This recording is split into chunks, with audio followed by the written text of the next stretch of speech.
der zu bekommen. Das ist doch schön. Oh nein, Schatz. Immer vor, hier eins von diesen Gleich. Ich wusste nicht, ob ich weinen soll. Ich wusste nicht, ob ich irgendwas zusammenschlagen soll. Unschöne Dinge kommen ans Licht. Ist mir komplett neu. Ich glaube, ihr habt nicht lange was zu lachen, ehrlich gesagt. Die sind alle horny. Ich bin horny. Horny sind eigentlich alle, wenn auch aus diversen Gründen. Sie wäre jetzt so horny, weil sie und Giuliano schon irgendwie seit 2 Wochen beim Sex bei denen voll schlecht läuft und sowas. Meine Zusammenfassung der 3. Folge Temptation Island VIP. Das ist geisteskrank, Junge. Wow!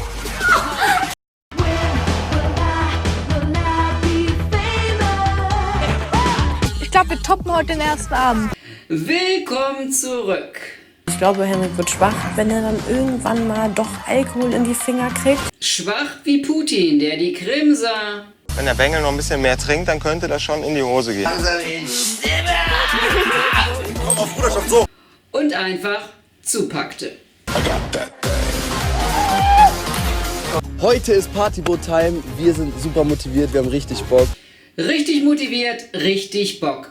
Sagt man eigentlich vor den ersten Arbeitstag oder vor einem wichtigen Projekt, wie zum Beispiel die Meere säubern. Aber für Generation Influencer ist Poppen und Saufen ja Arbeit. Cheers und natürlich Cheers Macarius. Die Stimmung steigt. Und jetzt eine super gute Methode, sich abzukühlen. Ich muss mich umarmen, es ist schon sehr heiß raus und muss mich abkühlen. Aber so, dass Frau nicht ins Wasser muss und alles Make-up ist noch hier. schön bleibt. Sie ist mir optisch schon aufgefallen, also mit der kann man echt gut Zeit verbringen. Kommen wir zur unbefriedigten Sandra. Sie wäre jetzt so horny, weil sie und Giuliano schon irgendwie seit 2 Wochen beim Sex bei denen voll schlecht läuft und sowas. Da sie 2 Wochen keinen Sex hatte, heißt das ja nicht automatisch, dass auch er 2 Wochen keinen Sex hatte. Ist aber nur meine Theorie. Die denken dann noch, das hat mich jetzt richtig geil gemacht. Völlig okay. Und Emmy hat gesagt, ich bin ihr Typ. Emmy nimmt generell alles, was ihr Medienpräsenz verschafft. Deswegen auch Unsexy Udo. Also Udo, nimm dich in Acht. So markiert man sein Revier, ha? Ich werde ihm jetzt nicht abgeneigt. Ist doch eine schöne Frau. Also machen wir jetzt Duschparty? Duschparty? Noch eine Duschparty. Juhu, Duschparty, das hört sich nach Sendezeit, Sendezeit, Sendezeit. an. Da ist Emmy sicher dabei. Die sind alle horny. Ich bin horny. Wie soll Unsexy Udo sie auch befriedigen? Die Emmy wohnt in Madrid. Und er ist nicht ihr Typ. Wissen überhaupt. Also wird eingeladen, was nicht so unsexy ist. Habe ich dann gerne angenommen. Alles klar. Ich gucke jetzt einfach beide nicht auf die Stellen, wo wir nicht hingucken sollen. Ja, nicht mal RTL guckt hin. All der Einsatz und keine extra Sendezeit für Emmy. Was ist da verkehrt? Aber das schockt mich jetzt auch. Es setzen so viele Leute Kinder in die Welt, ohne drüber nachzudenken. So. Eure Eltern hätten mal gründlicher bei euch Fremdschäm-TV-Sexarbeiter nachdenken sollen.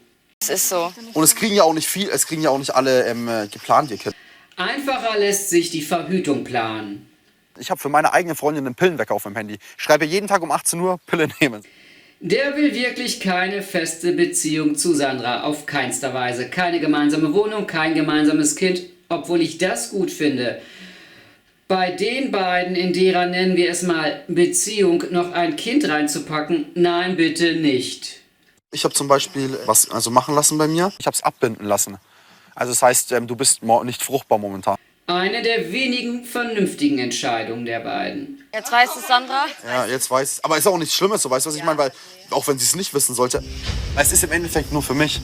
Ach, die weiß das gar nicht. Das muss keiner wissen, ne? Ich habe es damals gemacht, bei meiner Ex-Freundin, ne? Weil ich damals so das Gefühl hatte, so irgendwie, die betrügt mich oder so. Ganz nach dem Motto, was ich mache, traue ich auch anderen zu. Liebe Frauen, ihr seid hier bei Temptation Island VIP, um der großen Versuchung zu widerstehen. Nein, eigentlich ist die Sendung drauf ausgelegt, Paare zu sprengen und mit Tränen und Drama Aufmerksamkeit zu schaffen. Ab heute wird sie noch größer. Ein weiterer Single-Mann steht bereit. Surprise, surprise, the king is back. Nein, leider nicht. Dann würde ich mir den übelsten Fuckboy suchen. So einen richtigen Stecher, weißt du? Und wer ist es nun? Ich bin der Diogo, ich bin 26 Jahre alt. Ich bin auf jeden Fall ein Frauenmagnet. Warum? Das liegt einfach an dem Optischen, an der Ausstrahlung, ja. Ohne Hirn, ohne Geist. Es ist einfach nur verbittert und hässlich anzusehen. Kate scheint nie so erfreut zu sein, dass ich hier reingekommen bin. Vielleicht, weil sie schon mal was mit mir hatte. Ja, irgendwie ist diese TV-Dating-Influencer-Gespoke wie eine große inzestuöse Familie. Echt? Wir sind im Guten auseinandergegangen und wenn die ein Problem damit hat, dann ist sie sich wohl nicht sicher mit dem jetzigen Freund. Vielleicht kommt dir einfach nur in den Sinn, was für eine Geschmacksverirrung du warst oder was man nach 2 Flaschen billigen Prosecco doch alles macht. Mein Freund ist eskaliert vor Ort, nur weil er da war, obwohl er uns nur begrüßt hat. Ja, die beiden haben ihren Ex-Stecher vor 2 Wochen auf einer Party getroffen. Juhu! Wollen wir ihn umbringen? Ja. Gleich oder später? Wir trinken alle einen Shot heute.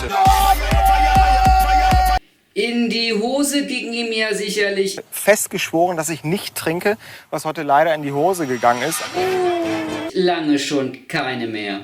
Ich glaube, ich bin jetzt hier so langsam angekommen bei Temptation. Genau, Henrik, denn Versuchungen sollte man nicht widerstehen. Was könnte einem da alles entgehen? Poolparty mit halbnackten Frauen. Da gilt das Motto, Hauptsache die Nippel sind bedeckt. Ich genieße das einfach gerade eben so. Okay. Wenn man Single ist. Ganz ehrlich, auch wenn ich eine Freundin habe, aber ich will ja hier auch meinen Spaß haben und Party machen, ne? Deswegen scheiße ich jetzt da mal drauf so. Aber die VIP-Damen liefern auch kein besseres Bild ab. Ich bin auch nur eine Frau, ich möchte auch Bestätigung haben, verstehst du? Verstehe ich voll und ganz. Deswegen. Erstens, warum hört sich Kate immer so nasal an, wenn sie zu lang ins Glas geschaut hat? Trink ja nicht so viel, 1, 2 Gläser. Und zweitens, wie viel Bestätigung braucht sie noch mehr als diesen Fußballer, den sie zu ihrem Schoßhund hat dressiert? Hallöchen, it's Katie Time. Jetzt ist erstmal Emmy-Time. Ich muss schon sagen, er gefällt mir ganz gut. Die ist jung, die muss, glaube ich, noch ein bisschen Erfahrung sammeln. Und Er wäre sicher gern der Lehrer. Giuliano hat sich ja von der Shai anfassen lassen. Der hat ja auch eine bekommen. Okay, gut. Der würde niemals eine Grenze überschreiten, die wirklich gar nicht geht. Weil der weiß, was wir zu Hause haben. Toast! Noch einmal Toast! Reis! Tomatensauce! Und sowas riskiert man nicht. Noch einmal Tomatensauce! Bisschen Eierflatter, ne? Das allererste, sehr gefürchtete Lagerfeuer. Ja, das Drama soll endlich steigen. Ist ja hier kein Zwingerurlaub. Auch wenn es so aussieht. Meiste ankotzen, klar, wenn er irgendwie körperlich mit einer Frau wird. Worst-Case-Szenario, tanzt meine Freundin irgendwie ein bisschen enger mit jemandem. Ja, das, was sie machen, soll sich der Partner halt verkneifen. Man kriegt doch Angst, dass Udo Frauen einfach zu nahe gekommen ist. Mehr als denen dann die Haare bürsten, wird dem sicher doch nicht einfallen. Oder, Udo? Jungs, beruhigt euch. Ich glaube, ihr habt nicht lange was zu lachen, ehrlich gesagt. Ja, wenn man selbst exzessiv feiert, sei das dem Partner noch lange nicht gegönnt. Ich verarschen, Alter. Was denn mit der, ja? Was denn mit... Alter.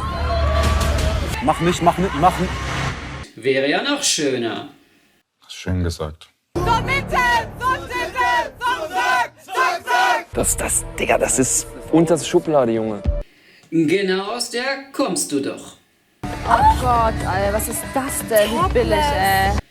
Billiger kann nur Emmy, ohne Penny. Top und wahrscheinlich slipless in der Dusche.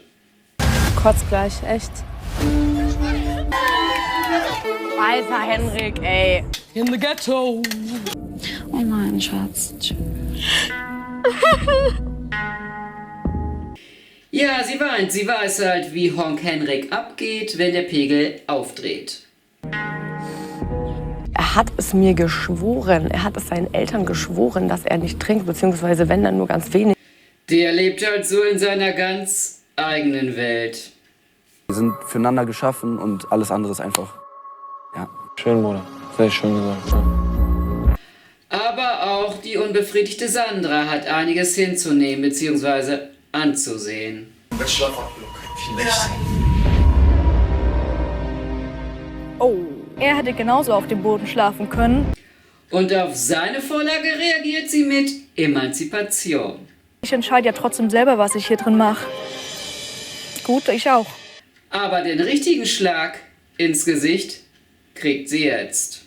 Ich muss das nicht durchschneiden lassen, sondern abbinden lassen. Ja. Nicht fruchtbar. Ist mir komplett neu. Sie wird täglich von ihm erinnert, die Pille nehmen zu müssen und weiß nicht mal, dass er nur mit heißer Luft schießt. Aber sie weiß ja so einiges nicht. Weißt du denn wegen sein Handypasswort? Nee, sagt er nicht. Weißt du nicht? Nee, er weiß meins, aber er ist mir jetzt nicht sein. Der wird seine Gründe haben und fühlt sich scheinbar auch irgendwie ertappt. Na gut, Digga, was soll ich das jetzt sagen? Die Wahrheit wäre wohl nicht so prickelnd. Vertrauen ist bei mir so eine Sache, ich brauche da einfach länger. Und entweder sie versteht das und gibt mir die Zeit, die ich brauche, oder dann klappt das nicht zwischen uns. Dem würde ich nicht mal meinen leeren Einkaufswagen anvertrauen. Ich will gar keine Bilder mehr, Alter, Junge. Schon seit 2 Wochen beim Sex mehr. Und bei denen voll schlecht läuft und sowas. Ja, wenn der wohl das ganze Viertel bespringt, muss seine Freundin halt mal ein bisschen warten. Chill, Bruder, chill. Scheiß, Bruder. 2 Wochen kein Sex, Junge. Vielleicht war das auch ja, Digga, nein, ich bin raus, ja, ich hab da keinen Bock mehr, Junge. Das kratzt wohl an seiner Ehre und Potenz. Immer vor, ich wusste nicht, ob ich weinen soll, ich wusste nicht, ob ich irgendwas zusammenschlagen soll, ich wusste nicht, ob ich irgendwie einfach gehen soll. Wie lächerlich der sich verhält. Mein Gott, wie fandet ihr sein Verhalten? War er der schlimmste Fremdschämer in dieser Folge? Kommentiert, abonnieren. Ciao ragazzi. Das ist krass. Das ist krass.